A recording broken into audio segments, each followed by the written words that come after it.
Ladies and gentlemen, you have yourself a football team. Aggies beat the Hogs and put their fan base on life support. Meanwhile, ours is breathing new life. 3 weeks ago, did you think that this team would be here with a 4-1 record?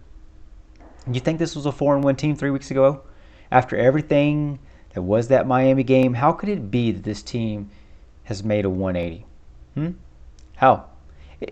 Here's the thing. It doesn't matter. It's happened. Ags win 34-22. Take a sip of that Kool-Aid. Not too much. Get just enough to quench your thirst. This is the AggieCentral post-game reaction. Thanks for joining. If you haven't subbed the channel, just pump the brakes. Hold on. Don't do it yet. Watch and tell me what you think. If you like it, sub it. Fine. Here's the prediction. Here's what we said was going to happen in this game. I think we hit like 3 out of the 4 of these, y'all. Okay, so really what we were looking for out of this game was play calling, turnovers, pinning our ears back on defense, and then limiting KJ. I think we hit 3 out of 4 of those, right? Okay, so limiting KJ. We were going to do that in like three ways.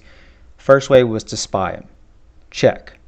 The second way was basically to get him into third and predictable, third and long. Want to do that all day. So we were going to have to get off on first and second down, like really, get after him.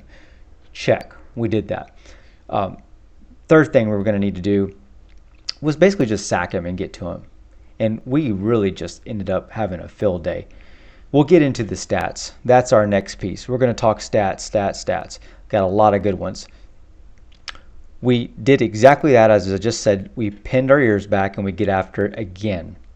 This was really all woven into the idea that our play calling needed to be different. However, play calling was supposed to be meant for offense and defense. That was a big thing for me from what I saw out of the Auburn game. We really found our identity in that game, especially on offense.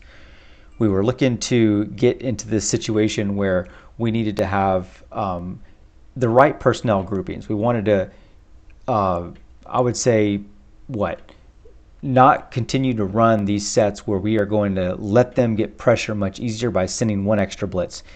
And we did that through running 11 personnel and 12 personnel, right? So we worked in one tight end, we worked in 2 tight ends, and you saw that pretty heavy this game. And I think between that and then calling it on defense the way we called it against Auburn, which is sending more pressure, working Bryce Anderson into that whole thing, creating chaos. They didn't know where the blitz was coming from. We didn't have to send a lot of pressure, and our defensive line has just been phenomenal ever since. Phenomenal. What I missed on, what's going to rub the Hogs the wrong way for a long time, is that we lost the turnover battle. And that's kind of a good thing, but a really odd thing too, just to even consider.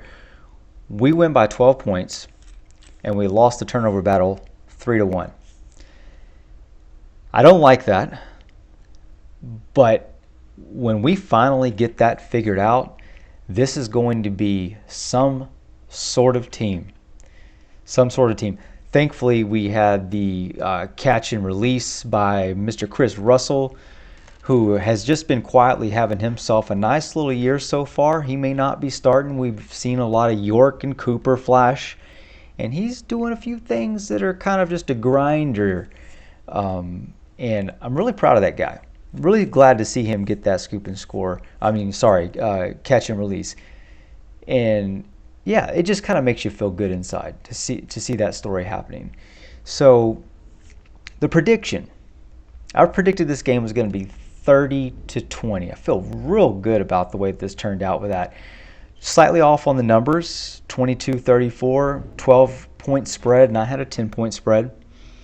So I'm feeling pretty good about that.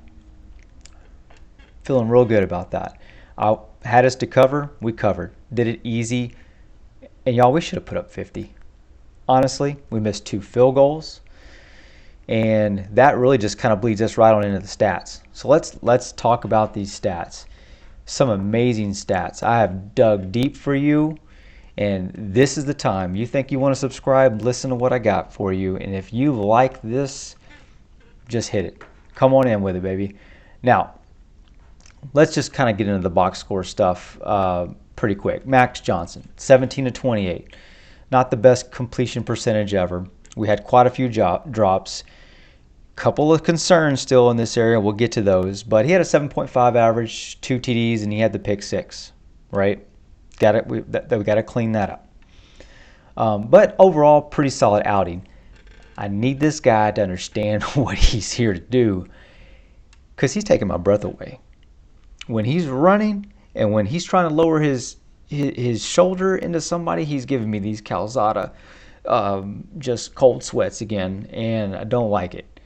Max, baby, calm it down. I need you to stay healthy, my man, okay? You looking good. You're doing great, but don't ruin that, okay? Stay good, my man. But I hope he keeps his edge. Just got to be smart when he's running. We need him to slide. We need him to turn sideways. Don't try and bulldoze these defenders, man. Okay, everybody knows what's going on with that. What else? Talk about the team stats. Oh, wow. And what, 42 yards rushing from this team, right? About 174 yards total that the Razorbacks were allowed. That's a tiny number.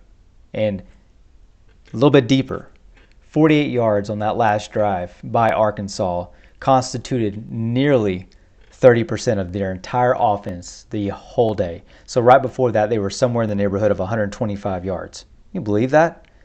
At that point, we had given up 125 yards total.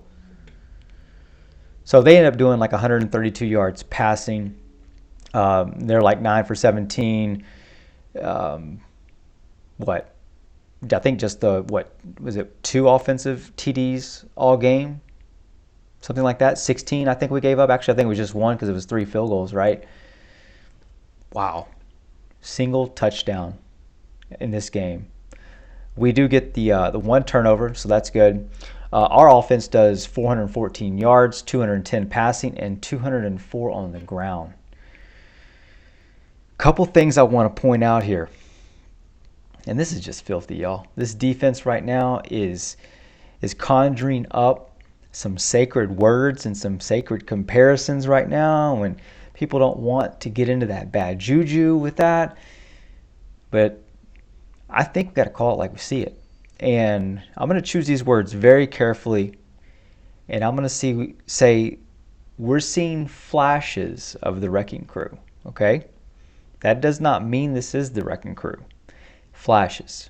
They're showing things that are wrecking crew-esque. You have to do that for an entire season, don't get me wrong.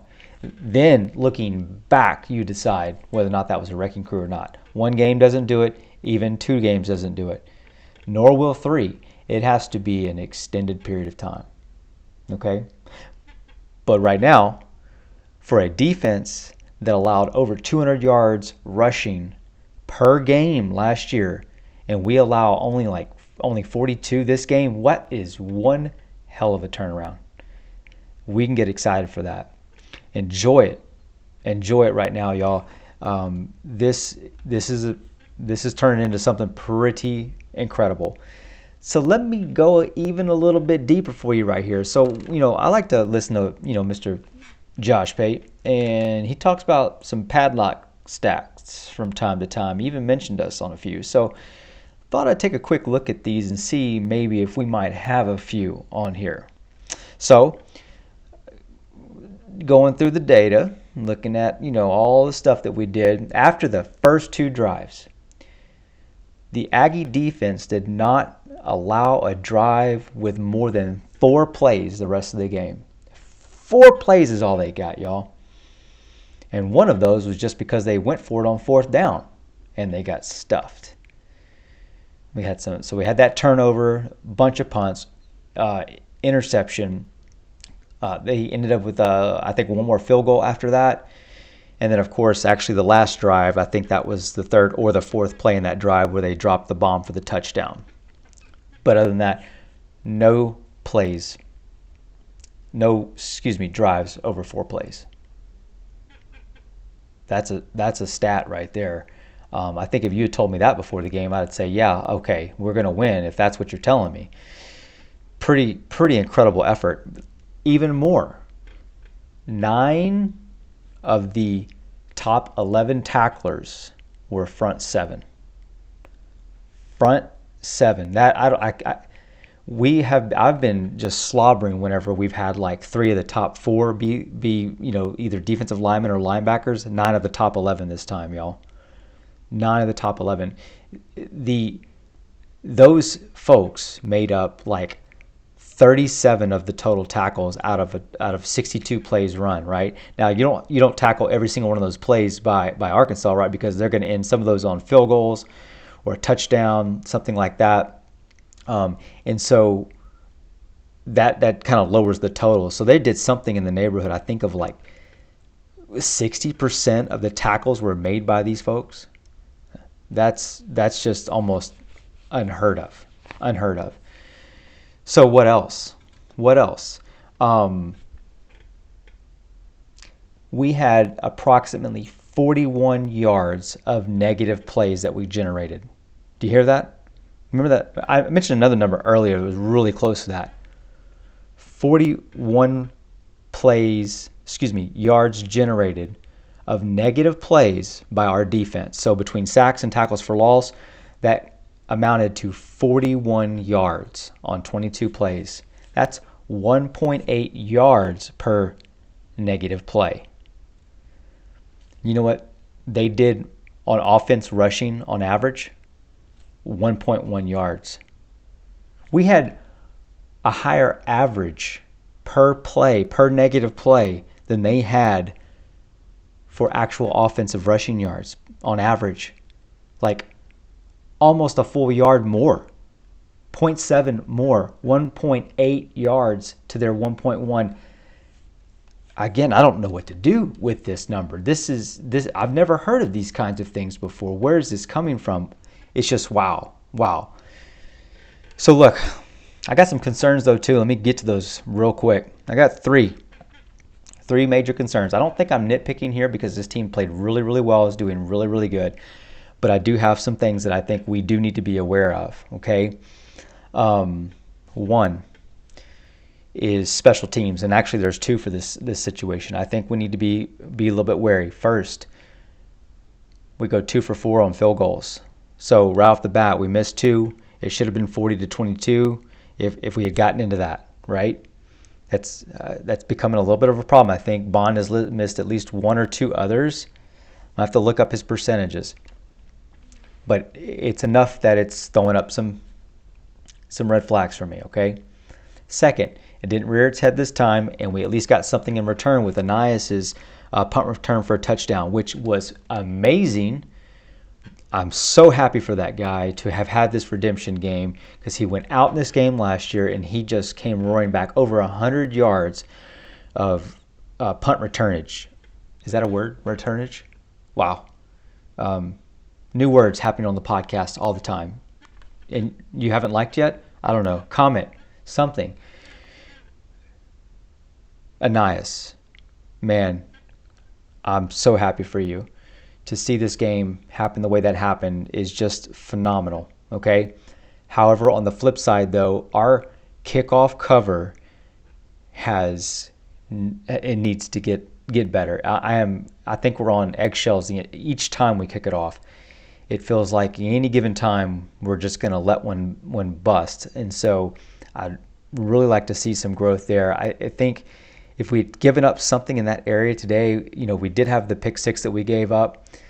That could have felt like it would have been a bust. We really was the easiest struggle game I think I've ever watched, where it was domination but also frustrating at the same time. And one touchdown in that area would have really opened this game up. That's what happened really in Miami, or at least that was part of the game. We give up that kickoff return for a touchdown, and those are backbreakers.